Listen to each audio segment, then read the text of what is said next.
Congress party Rajya Sabha అభ్యర్థులను ప్రకటించారు. అభ్యర్థులు ప్రకటించడంలో ఎలా ఉంది మీ రెస్పాన్స్ ఏంటి? కరెక్ట్గానే ఇచ్చారంటారా, లేదంటే వ్యక్తులకి వెనకాల తిరిగే వారికే ఈ పదవులు వచ్చాయంటారా? అలాంటిది ఏం లేదండి. కరెక్ట్గానే రాజ్యసభ సభ్యుడు వేం నరేందర్ రెడ్డి గారికి ఇవ్వడం చాలా సౌమ్యుడు.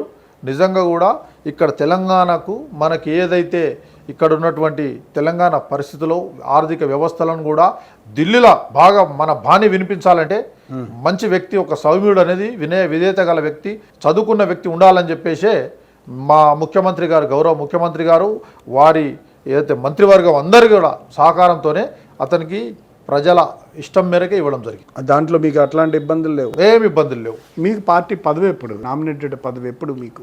మా కాంగ్రెస్ పార్టీ మహాసముద్రం అండి.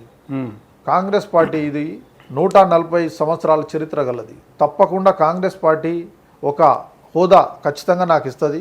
నాకు ఆ విధంగా గుర్తింపు ఉంది. నేను కాంగ్రెస్ పార్టీ కోసం కష్టపడుతున్నది ప్రజలకు తెలుసు, మా ముఖ్యమంత్రి గారికి స్వయంగా తెలుసు, మరి ఎమ్మెల్యేలకు ప్రతి ఒక్కరికి తెలుసు.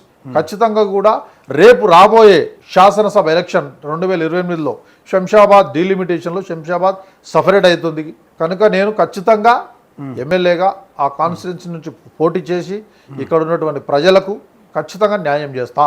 ఎందుకంటే గత 20 సంవత్సరాల నుంచి మా యొక్క నియోజకవర్గంలో కొంచెం అభివృద్ధి జరగలేదు. కారణం ఏంటంటే 10 సంవత్సరాలు బీఆర్ఎస్ పార్టీ ఏదైతే పరిపాలించిందో ఆ పరిపాలించిన సమయంలో ఎటువంటి ఎమ్మెల్యే అభ్యర్థులు ఏమేమి ఎడ్యుకేటెడ్ ఉన్నాడా లేడా అని ఏది చూడలే. ఏమైనా కేవలం నలుగురి గడిల పాలనతో సాగింది. కాబట్టి ఇప్పుడు ఏదైతే డీలిమిటేషన్ నెక్స్ట్ వస్తుందో ఒక చదువుకున్న వ్యక్తిగా, ఒక మంచి వ్యాఖ్యాతరున్న వ్యక్తిగా నేను ప్రజలు నన్ను నిలబడమని అంటున్నారు. ప్రతి వాడవాడ, ప్రతి గల్లీ గల్లీ, ప్రతి గడప గడప నన్ను కోరుకుంటా ఉన్నాను. అన్న మీ అటువంటి వ్యక్తి ఎమ్మెల్యే కావాల్సిందే. మా బతుకులు బాగుపడాలంటే మీ అటువంటి వ్యక్తి అసెంబ్లీలోకి వెళ్ళాలి, చట్టసభల్లో మాట్లాడాలి, మా బాణి వినిపించాలి, మా బతుకులు బాగుపడతాయి అని చెప్పి బలంగా కోరుకుంటా ఉన్నారు. ఇది మాత్రం నాది నేను గొప్ప చెప్పుకుంటాను. నిజం.